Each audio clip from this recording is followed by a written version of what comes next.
Hello friends, welcome to problem solving. आज हम एक छोटा सा क्वेश्चन सॉल्व करेंगे। Find the values of 1/x for the given values of x। That means यहाँ पर हमें कुछ x की वैल्यूज़ दी गई है, उसके लिए 1/x क्या मिलेगा वो हमें फाइंड करना है। तो देखते हैं पहला क्वेश्चन। फर्स्ट वन, यहाँ पर क्या दिया गया है, x वो 3 से बड़ा है। किन से बड़ा है? 3 से बड़ा है। कितना बड़ा? जितना बड़ा वो होना चाहिए उतना बड़ा हो सकता है, लेकिन 3 से बड़ा होना चाहिए। ठीक है, हमें 1/x फाइंड करना है। आप देखो कि 1/x है ना, वो एक फंक्शन है। क्या है? फंक्शन है। जब भी हम किसी भी इनइक्वालिटी में फंक्शन अप्लाई करते हैं तो या तो फंक्शन इंक्रीजिंग होगा या डिक्रीजिंग होगा, या नाइदर इंक्रीजिंग नॉर डिक्रीजिंग होगा। दैट मीन्स इंक्रीजिंग भी नहीं है और डिक्रीजिंग भी नहीं है, या फिर सिर्फ इंक्रीजिंग है और सिर्फ डिक्रीजिंग है। अगर हम कोई भी फंक्शन इनइक्वालिटी में अप्लाई करें और वो इंक्रीजिंग हो तो इनइक्वालिटी एज इट इज़ रहेगी, इनइक्वालिटी में कोई भी चेंज नहीं आएगा। अगर हमारा फंक्शन डिक्रीजिंग हुआ तो इनइक्वालिटी चेंज हो जाएगी।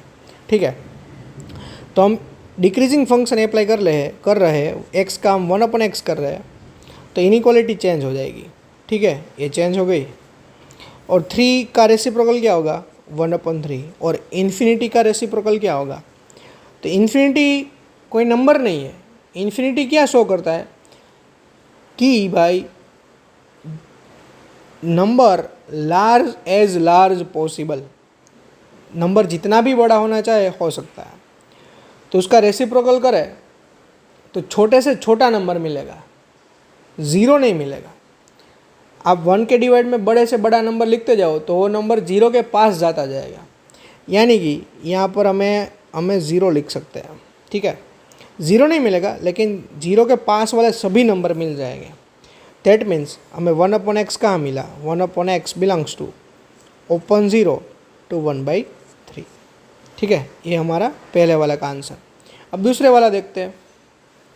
दूसरे में क्या कहा गया है कि x है वो क्या है? छोटा है। किन से छोटा है? -2 से छोटा है।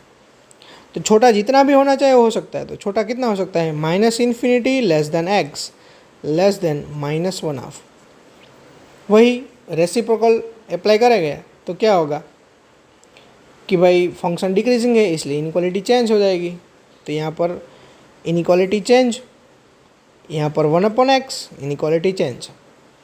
1/2 का रेसिप्रोकल क्या हो जाएगा? सॉरी, यहाँ पर 1/2 गलती से लिख दिया, यहाँ पर -2 ही आएगा।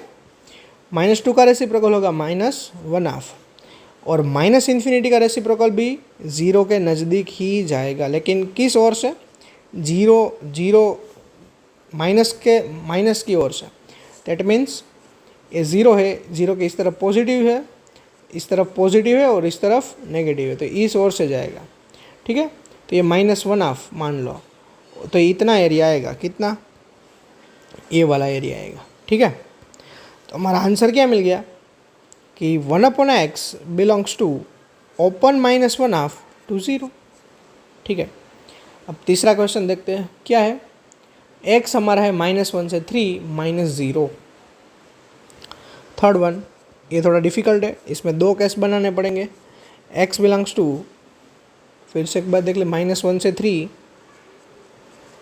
-0। आप एक बात याद रखो, जब भी आप रेसिप्रोकल फाइंड करो ना तो उसमें नेगेटिव और पॉजिटिव दोनों नंबर आए तो उसका अलग अलग से सॉल्व कर लेना। ठीक है, तो देखो इसका हम पार्ट बनाएंगे तो क्या मिलेगा? x बिलोंग्स टू -1 से 0, 0 तो है ही नहीं इसलिए वहाँ पर भी ओपन। और दूसरा हमें क्या लेना चाहिए? x बिलोंग्स टू 0 से 3। अब हम इजीली इसका रेसिप्रोकल फाइंड कर सकते हैं। तो x है हमारा -1 से 0। ठीक है, अब देखो यहाँ पर ये रियल एंड पे देखते हैं, ये -1 है और ये 0 है। तो यहाँ पर जो नंबर हो गए नेगेटिव हो गए, इस तरफ पॉजिटिव नंबर आएंगे, इस तरफ नेगेटिव नंबर आएंगे। तो ये जो सारे नंबर है ना उसका रेसिप्रोकल करेंगे तो वो इस तरफ -∞ की ओर भागेंगे। ठीक है, ये सारे नंबर। दैट मीन्स इसका रेसिप्रोकल हमें क्या मिलेगा? -1 का रेसिप्रोकल तो -1 ही होगा। इनइक्वालिटी चेंज, x का 1/x, और ये 0 के नज़दीक वाली जो नेगेटिव वैल्यू है वो कहाँ भागेगी? -∞ की ओर। तो यहाँ पर हमें क्या मिला, 1/x बिलोंग्स टू मिल गया -∞ से -1 मिला। अब ये वाली चीज़ देखते हैं, x हमारा 0 से बड़ा है और 3 से छोटा है। इसका रेसिप्रोकल करेंगे तो देखो रियल लाइन पे देखते हैं, ये हमारा 0 और ये 3। यहाँ पर जो सारी वैल्यू कैसी है, पॉजिटिव है, तो उसका रेसिप्रोकल करोगे तो पॉजिटिव का रेसिप्रोकल पॉजिटिव ही होता है, तो वो पॉजिटिव इन्फिनिटी की ओर भागेगा। और 3 का रेसिप्रोकल क्या होगा, 1/3 होगा। ठीक है, तो रेसिप्रोकल करोगे तो यहाँ पर इन्फिनिटी, इनइक्वालिटी चेंज, x का 1/x और 3 बन जाएगा 1/3। तो यहाँ पर हमें 1/x कहाँ मिला, 1/x belongs to 1/3 to infinity.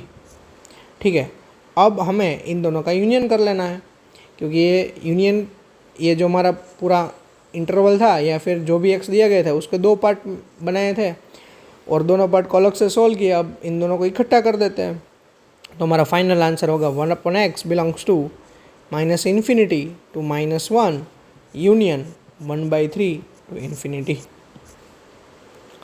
Thank you for watching. बने रहिए ऐसे ही क्वेश्चन सॉल्व करने के लिए। Thank you.